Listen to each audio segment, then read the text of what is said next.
Hello everyone, how are you doing? This is MD Tech here with another quick tutorial. In today's tutorial, I'm going to show you guys how to turn on file and printer sharing on your Windows 11 computer. So this should be a pretty straightforward process, guys, and without further ado, let's go ahead and jump right into it. So all you have to do is open up the search icon. Appears as a magnifying glass down in our taskbar. So go ahead and open that up, and you want to go type in Control Panel. Best result should come back with Control Panel, so go ahead and open that up. Set your view by to category view, and then select Network and Internet. Select Network and Sharing Center. And then on the left side, select Change Advanced Sharing Settings.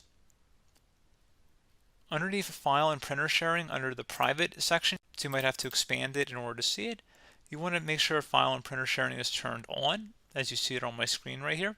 And then once you made the change, you'll have to select Save Changes to save that, and that's about it. So you just would set it to turn on file and printer sharing, save changes, and that should be it.